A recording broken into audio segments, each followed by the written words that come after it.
202.184 escuelas. Tenemos que pararon 19.974, alrededor de 1.200.000 alumnos. En este momento el diálogo es con la Secretaría de Gobernación, la Secretaría de Educación Pública y el director del ISSSTE. Había una mesa puesta de diálogo. Y aún así, ellos de todas maneras golpearon periodistas, cerraron el aeropuerto. O sea, están planteando lo mismo que la derecha, que no haya elección el domingo.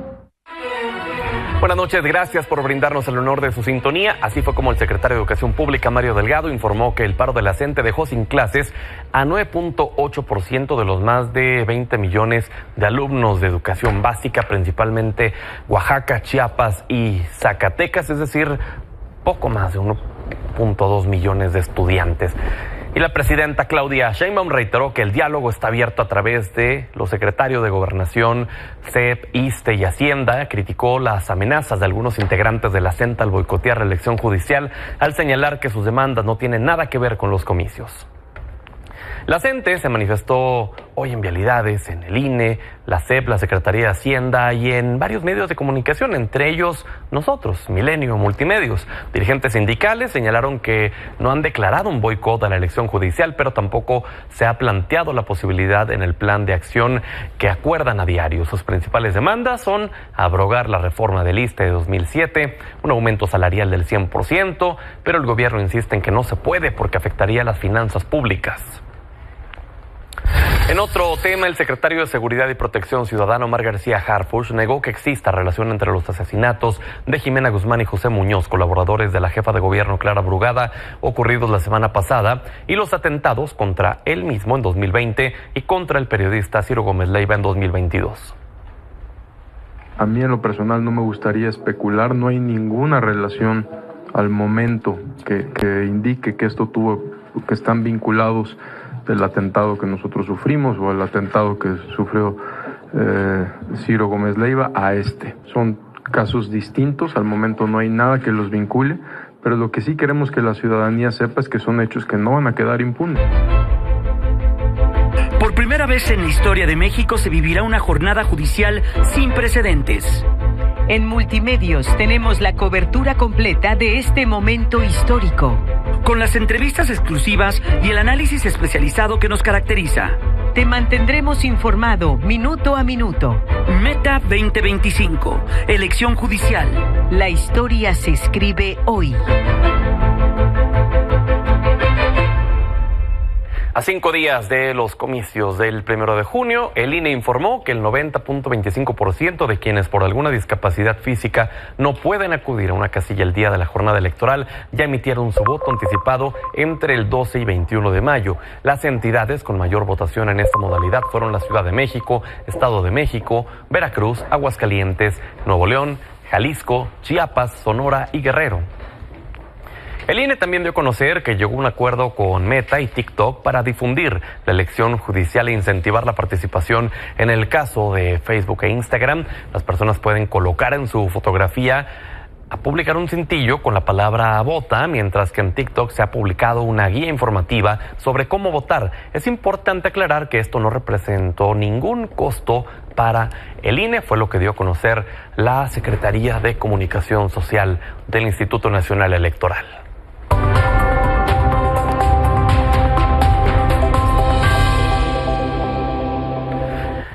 El lunes de Punto Medio hablemos sobre los cierres de campañas en Durango y Veracruz. Está con nosotros Noemí Luna, vicecoordinadora de la bancada del PAN en la Cámara de Diputados, Arturo Ávila, diputado federal y vocero de la bancada de Morena, y en un momento más integra Juan Zavala, diputado federal de Movimiento Ciudadano. Bienvenida, bienvenido. Pedro, muy buenas noches, muy buenas noches. Pedro, gracias, muy contenta de estar acá. A ver, comenzamos con el tema de Durango y de Veracruz, los cierres que ya algunos se han dado, estos cierres de campaña. Ayer vimos en Veracruz prácticamente a toda la plana mayor, en Durango, perdón, a toda la plana mayor de Morena, arropando a su candidato en la capital. Primero que todo, su sentir respecto a estos cierres y a todo este proceso, Arturo. Bueno, decir que en Durango ya llegó el gobierno de la transformación. En 2024 tuvimos una victoria contundente que vamos a reafirmar el próximo 1 de junio. Fíjate qué datos te voy a dar. En Gómez Palacio, nuestra candidata Betsabe, que además es compañera diputada, trae una ventaja de 44% contra 26% del candidato del PRIAN. En Ciudad Lerdo traemos una ventaja del 47% sobre un 32% de los candidatos de la oposición. Y en Durango traemos una ventaja del 39.6% contra el 30% de lo que tienen los candidatos del PRIAN. Decir varias cosas. La primera es que los que decían que nunca se iban a aliar con el PRI, acabaron otra vez aliados con el PRI, ¿no? O sea, son el PRIAN, que no les mientan. Siguiente cosa es, quienes decían que ya no iban a ir jamás aliados con el PRI, pues ahí tenían a Lito Moreno, le dicen líder, gran líder, le dicen a Lito Moreno, ¿no? Entonces, ¿qué vemos? Que hoy tenemos 15 municipios en Durango y que seguramente vamos a ganar la mayoría. Y en Veracruz, de los 212 municipios, vamos a tener sorpresas. Boca del Río, o sea, lo que viene en Veracruz es algo verdaderamente que va a dejar a los del PRIAN como ya están, en el basurero de la historia. Noemí.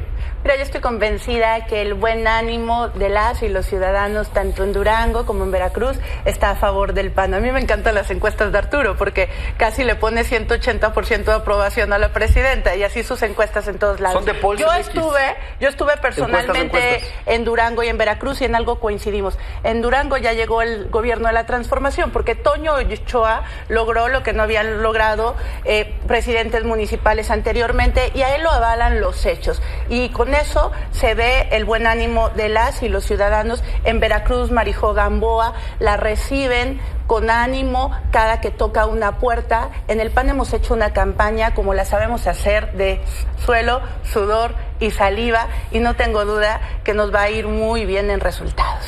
Juan, bienvenido. Gracias, Pedro. Buenas noches. Estamos hablando de los cierres en Durango y en Veracruz. Sí, pues nosotros estamos muy emocionados. Hemos estado en Gómez Palacio, en Durango Capital, en Acayucan, en Coatzacoalcos, en Veracruz, Boca del Río. Vamos a estar en Poza Rica, en Papantla.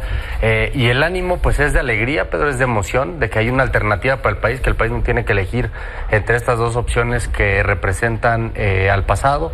En Durango le hemos dicho a la gente, en Durango Capital, pues seguimos sin saber, lo ha dicho nuestro candidato Pancho Franco, sin saber para qué es bueno el presidente municipal Toño Ochoa.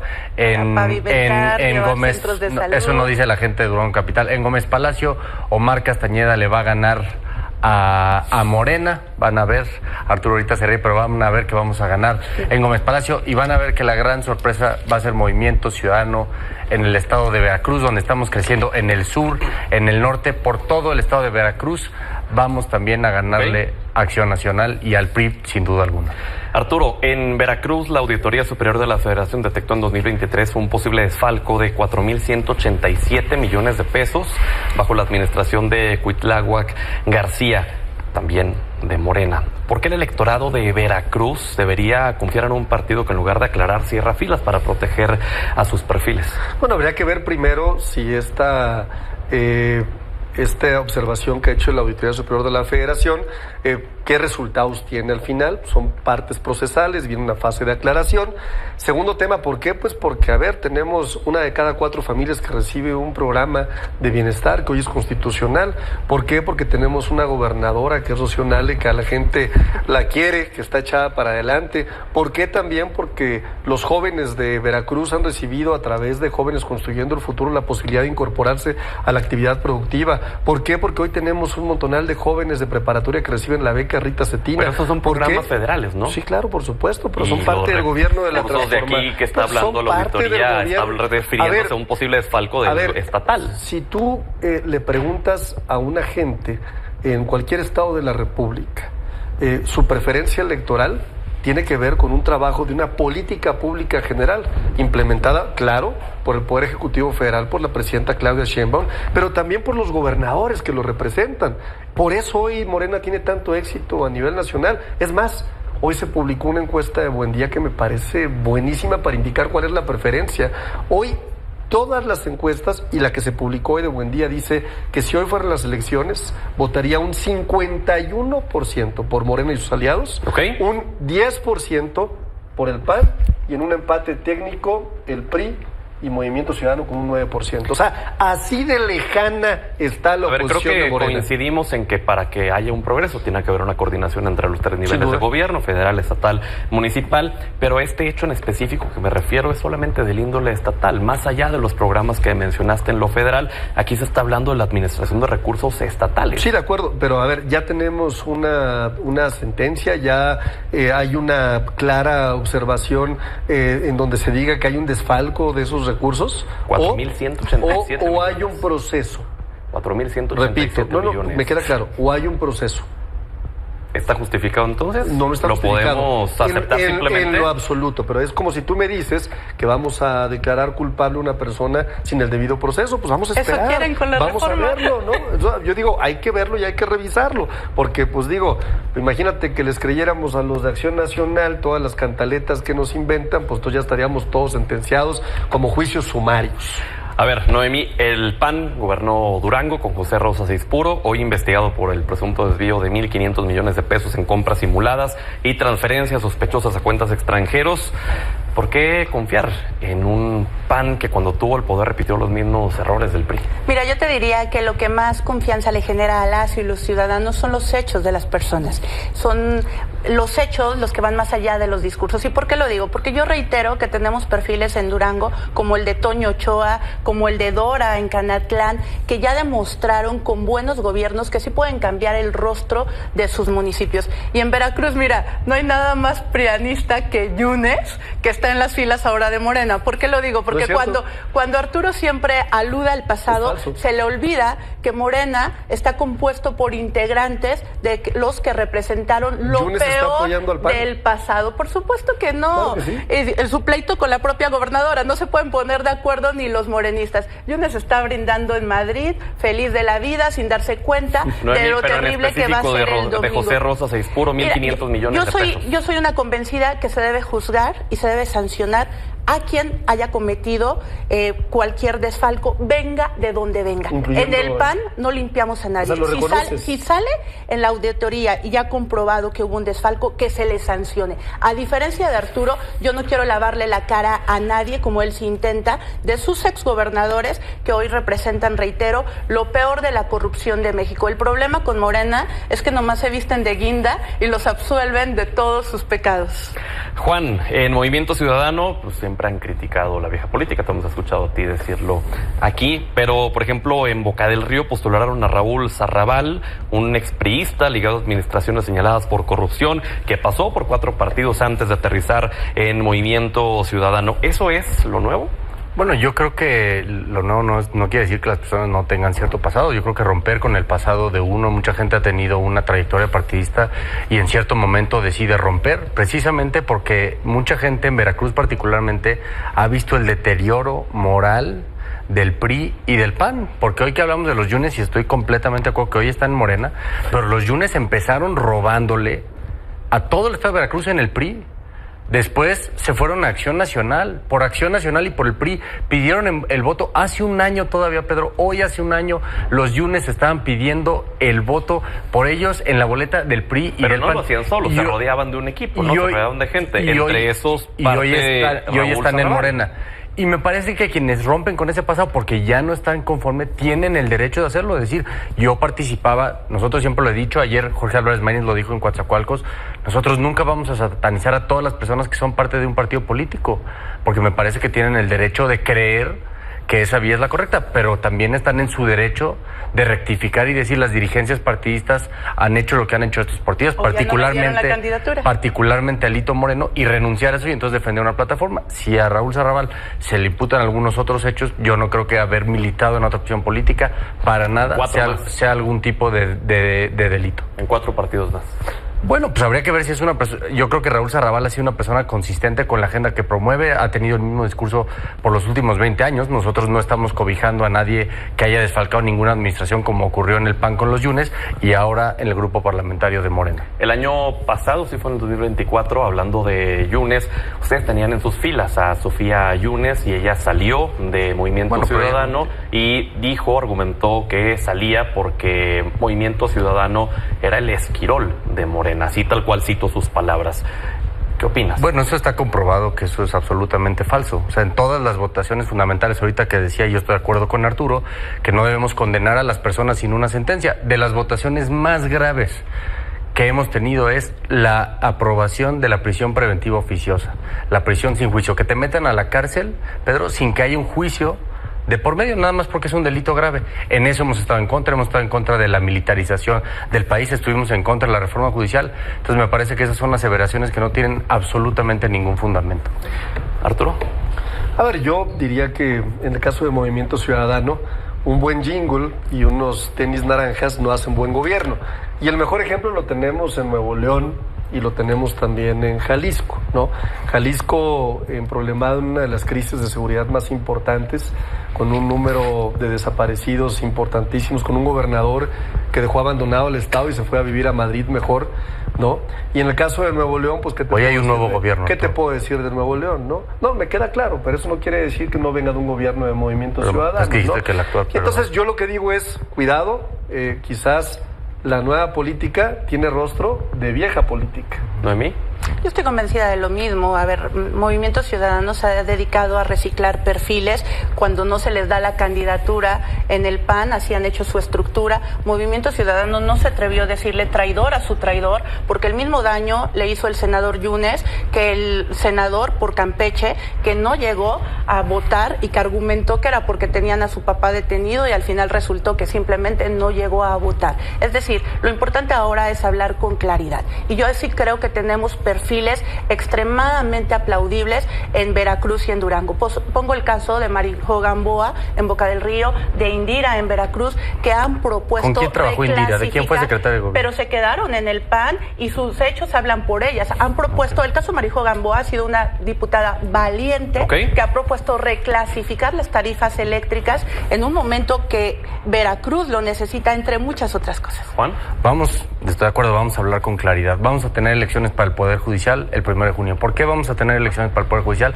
Porque 3 senadores que pidieron el voto por el PRI, PAN, PRD... Y uno no llegó, 4 PRI, PAN, PRD, 3 votaron por la reforma judicial. Perfiles que en junio estaban pidiendo el voto por el PRI, PAN, PRD, votaron por la elección judicial. Yo estuve en Campeche. Yo estuve ahí en la sede del Poder Judicial, donde estaba Daniel Barreda y su papá, intimidados, lo dije ahí. Fue falso que el presidente del Senado, Gerardo Fernández Noroña, tuviera comunicación con él, que el coordinador de la mayoría del Senado tuviera comunicación con él.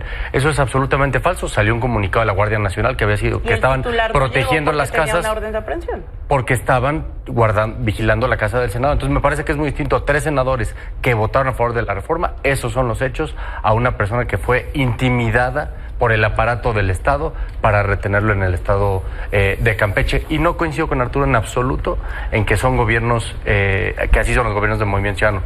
Ayer, por cierto, la presidenta Claudia Sheinbaum reconoció el gobierno que está haciendo el gobernador Pablo Lemus, que es uno de modernización, que toda la obra de infraestructura que están haciendo tanto él como Samuel García para el Mundial del próximo año se va a ver reflejada, y son gobiernos que nos hacen sentir muy orgullosos, que no tienen que ver nada más con los tenis naranja, que con mucho orgullo nos ponemos, sino con hacer acciones que vayan en beneficio de la gente. Ahora, en Veracruz han denunciado operaciones de los llamados siervos de la nación en actos proselitistas de Morena, mientras que en Durango hay reportes de desvíos de recursos estatales en campañas del Partido Acción Nacional. ¿Están usando las instituciones públicas como brazos electorales, Arturo? No, jamás lo hemos hecho. El partido tiene... No, es que León cree que todos son de su condición. O sea, ellos sí hacían eso. El PRI y el PAN, que son lo mismo, ya vimos que son lo mismo, ¿no? Pues claro que tenían una forma de trabajar electoral, ¿no? Los programas sociales se desviaban, los programas que tenían que ver con apoyo a la gente siempre tenían un fin electoral. Nosotros no, nosotros tenemos una estructura muy clara de comités de base en la que participa la gente. Es auténticamente nuestra militancia. Por cierto, este año vamos a afiliar y vamos a credencializar a 10 millones de mexicanas y mexicanos, y nos vamos a convertir en el partido político más importante del mundo, ¿no? Del mundo. Entonces, del mundo. El Partido Comunista Chino, Arturo León. Quiero decir, claro, en términos de la cantidad de población que tienes, pues hay que sacar indicadores de gestión, pero cuando quieras los sacamos y te enseño a sacarlos también. Lo que quiero decir es, tenemos estructuras muy claras, la gente está con Morena, y el próximo 1 de junio, escúchenlo muy bien, vamos a arrasar.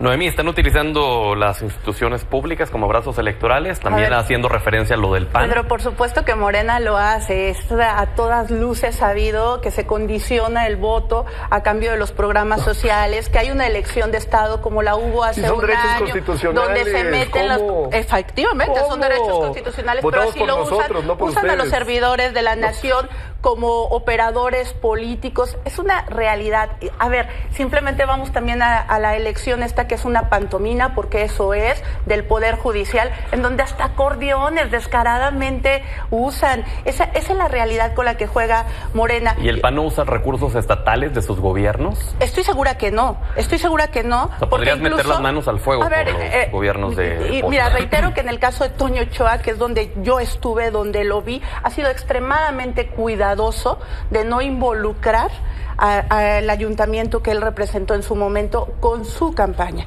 Y la verdad es que es una tentación que puede caer cualquiera, pero que reprobaríamos si así es. No deben usarse Durango, los recursos él podrías públicos. meter las manos al fuego por el gobernador que no esté utilizando recursos estatales. Te voy a decir por algo los de con mucha oposición. objetividad. Sí, el gobernador incluso fue cuestionado al interior de las estructuras por su cercanía con Morena. Bueno, pero estás diciendo abiertamente y en público en cadena nacional que el gobernador está con Morena. Cercanía. No lo estoy diciendo así, decir, que fue cuestionado. Escuché, ¿no? No lo estoy diciendo así. Lo que estoy diciendo es que si hay algo de que hay certeza es que Morena sí usa el recurso gubernamental en apoyo a sus candidatos. Y ahí solo quiero hacerte una pregunta en específico, porque el propio gobernador de Durango en la elección judicial pues repartió todas las plazas, le dio ya hasta el hijo de la fiscal, ya no va a tener que competir. Vaya, se repartió el pastel. Dijeron, aquí no nos andamos con rodeos, aquí vámonos todos. Entonces, si eso hizo en la judicial, pues en la estatal, ¿por qué no? Nosotros hicimos una declaración hoy contundente del Comité Ejecutivo Nacional que el PAN, por supuesto que no va a participar en la elección del Poder Judicial, porque sería legitimar un proceso que de origen no estuvimos de acuerdo. Y lo que insisto con claridad es que, pues es pensar que el pueblo está tonto y decirle no nos estamos metiendo cuando el servidor de la nación va con el chaleco guinda, que es el mismo color del gobierno y del partido. O que el gobernador reparte los lugares, Juan.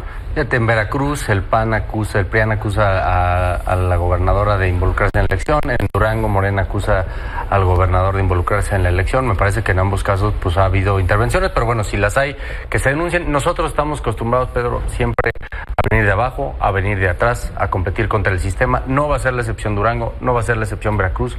Vamos a ser nuevamente la gran sorpresa de la elección. Vamos a crecer mucho más de lo que creen tanto en Durango como Veracruz, porque Movimiento Ciudadano es la única opción en el país, tanto en el 2024 como ahora, que está creciendo.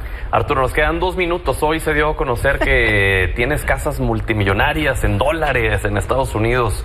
A ver, ¿es cierto o no es cierto? ¿Qué pasa? Bueno, a ver, comentar. Primero, es una investigación de Mexicanos Unidos a Favor de la Corrupción o algo así, contra la corrupción. ¿Quién es el fundador de esa asociación civil? Claudio X González. Claudio X González, el que formalizó la alianza del PRIAN en la elección de 2024, bastante sospechoso. Pero bueno, vamos a entrarle al tema. ¿Qué era yo antes de ser diputado federal? Pues empresario. Sí era empresario. Este es el resultado de la investigación. Nunca lo he negado y siempre he sido un empresario. Oye, ¿era un empresario exitoso? Sí, una empresa que ha destacado a nivel mundial, que tiene múltiples ingenieros, que tiene ventas en varios países del mundo. Oye, ¿y esta casa la compré yo con mi propio patrimonio? Sí, es cierto también. Es más, fíjate qué chafa investigación. Yo la declaré directamente en mi declaración patrimonial. Es decir, no hay ningún secreto. Lo que pasa... ¿Y ahí se especifica el costo? El costo, se especifica el valor, se especifica la zona, pero no solamente eso. Fíjate qué curioso. Hoy cuando se da a conocer esta nota, es bien curioso, porque además salen de forma sincronizada 800 cuentas digitales y uno que otro despistado, como Chumel Torres, como Triana y otros panistas, a demostrar que es una estrategia para descalificar, una, al vocero del grupo parlamentario, que les ha puesto unas tundas en todos los debates a los prianistas. Y segundo, quizás a una persona que por declaraciones de varios actores políticos es muy probable que les quita Aguascalientes. Oye, ¿no? Arturo, estoy viendo aquí en la declaración que el valor de adquisición es de 80,400,000 pesos. Es el valor comercial. ¿Y que se pagó de contado? Es el valor comercial, hay una parte que se paga proporcional, hay financiamiento privado y es una casa que se compra, se remodela y se vende. Es un modelo de negocio que he utilizado durante muchos años. ¿Y ese ha sido, o era el modo que tenías de vida? No, era uno de los negocios que yo hacía desde hace muchos años y por eso lo puse en mi declaración patrimonial. Fíjate qué cosa, ¿no? Yo sí lo pongo, lo que ellos esconden, yo sí lo puse, ¿no? Y el tema es, pues al parecer no les gusta que uno sea honesto y que diga las cosas como son. No tengo nada que esconder. Digo, en esta actividad de compra-venta de bienes raíces, solo para anticiparnos, ¿saldrán más casas? No. Para nada. Bueno, gracias por haber estado con nosotros. Qué honor tenerlos aquí. Vamos a la pausa, regresamos.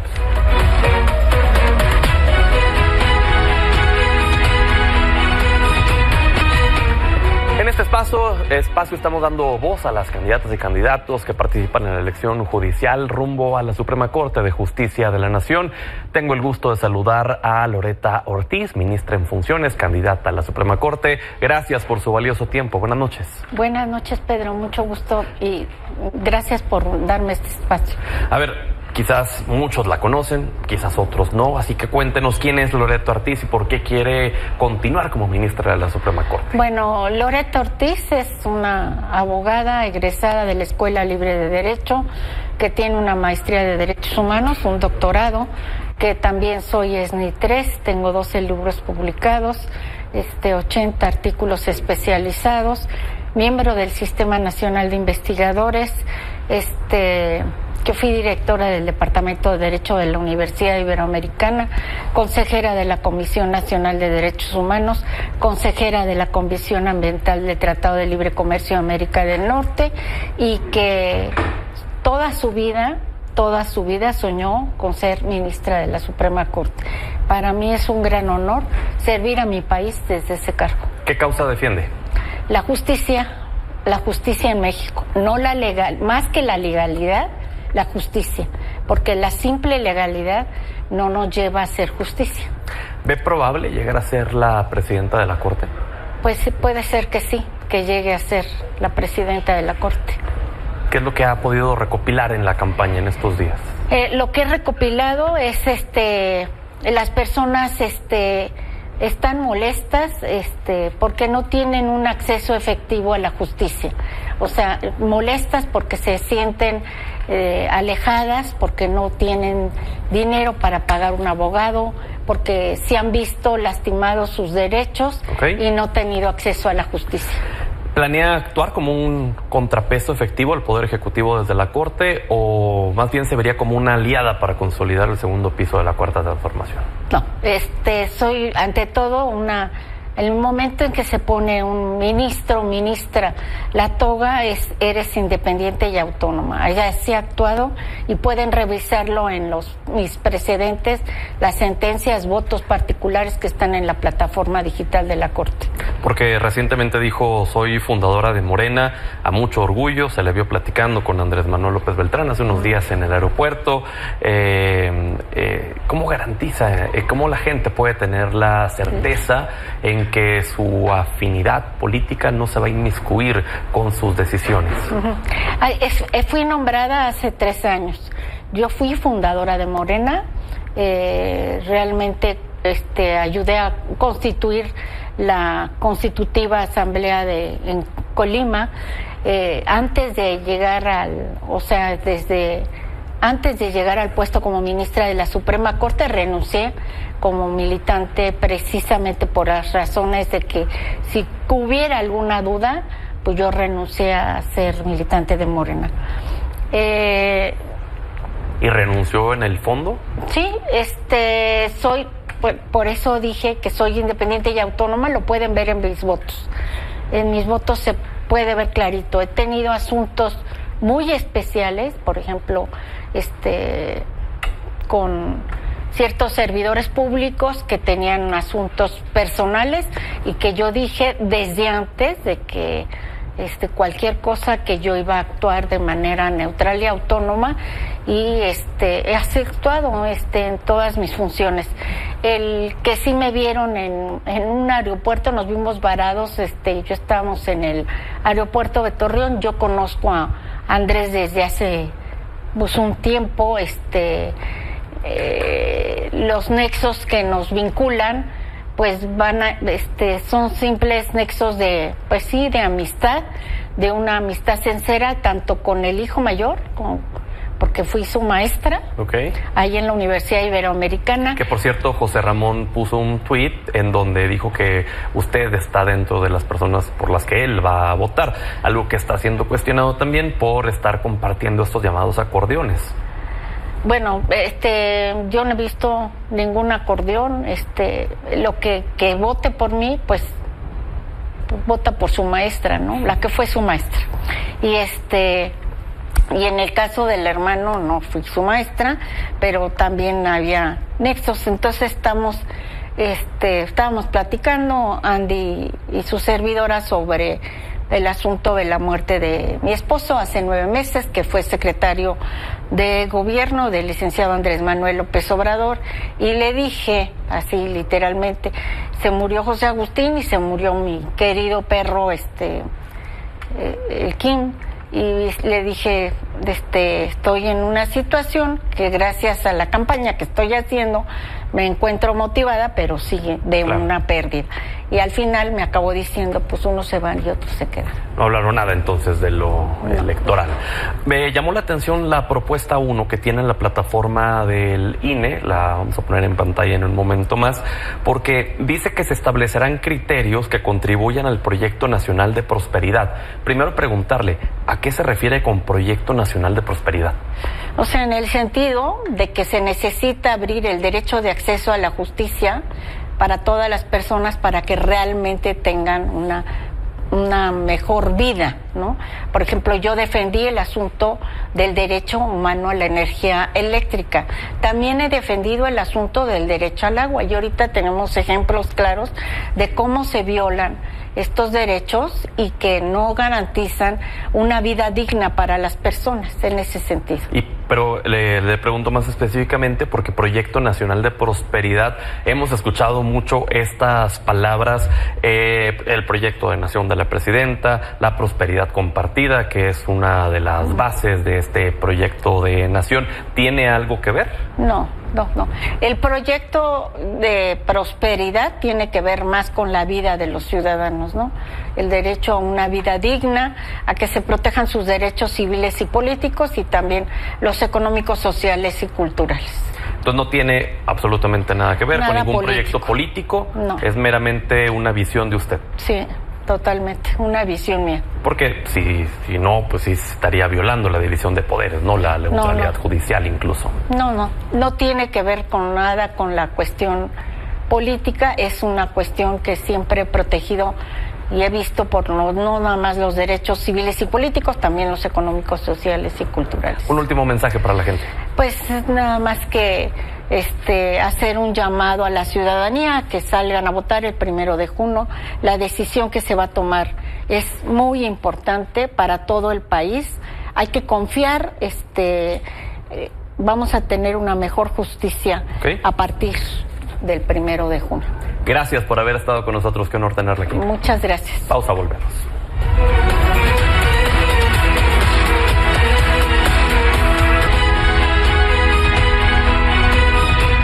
Finalmente se da el triunfo del Toluca frente al América. Rafael Ocampo, Agustín Martínez de León, buenas noches. Retomamos la conversación que teníamos apenas el viernes. Rafa, comenzamos contigo. Qué alivio, lo digo en serio. Lo celebro no como antiamericanista, que no lo soy. Creo que la Liga con este triunfo recupera sus equilibrios, recupera lo que es normal. No era normal que un equipo que no es de época, que no es histórico, llevara 3 títulos y pudiera ganar uno más. No era normal, así que lo celebro. Agustín, que dice Rafa que no es de época el América. Decías tú que sí el viernes.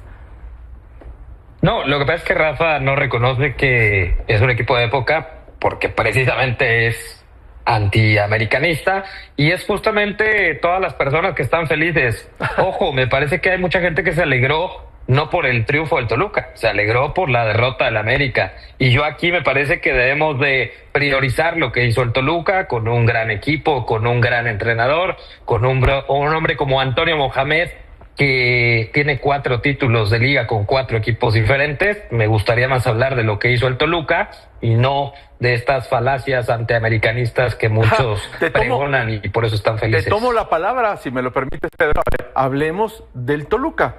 Efectivamente, lo dije, Agustín, el viernes. Una final fea. Y lo confiesa Mohamed. Tenía que afear la final para ganarla.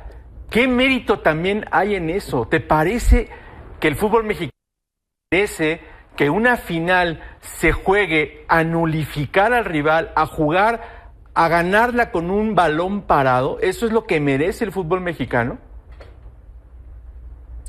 No sé si es lo que merezca, pero se los dije yo el viernes. Poco nos vamos a acordar de lo que sucedió el fin de semana, nos vamos a acordar de un Toluca campeón, con un Alexis en un estado físico, futbolístico enorme, con un Toluca que no ganaba desde hace 15 años.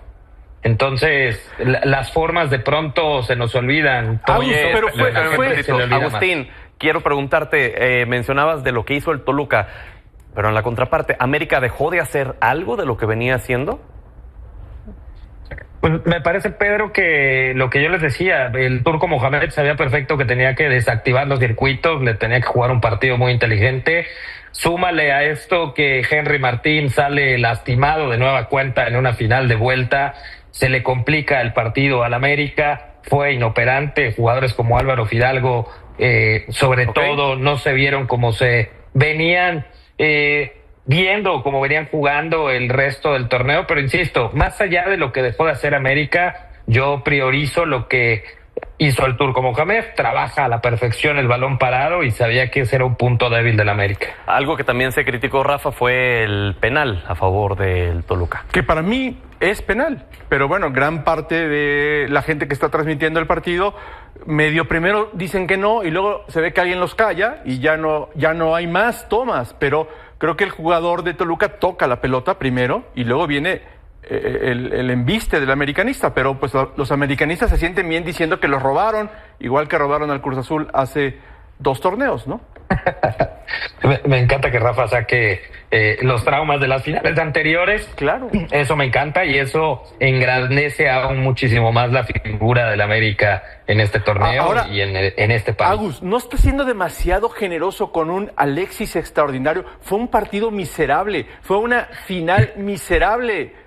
Dime si algún jugador realmente destacó. Hoy se trata de decir que Alexis Vega, pero en el partido de ayer fue un jugador diferente, un jugador que marcó diferencias, que hizo tiros, que fue un penalti y un tiro de esquina.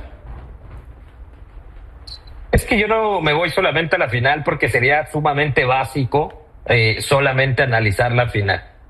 Yo me voy con el torneo que tuvo Alexis Vega, con un futbolista completamente diferente, el mejor futbolista mexicano, me parece, del momento, y deberíamos estar más bien, en lugar de con esa negatividad, Rafa, mucho más positivos en el sentido de que va a jugar una Copa Oro, va a ser un futbolista que a todos nos conviene que esté bien para la selección mexicana, porque Alexis Vega es sin lugar a duda material de selección mexicana. ¿Pero cuándo ha sido diferente con la selección? Su objetivo y su meta es jugar un mundial, y me parece que la selección gana muchísimo más con Alexis Vega.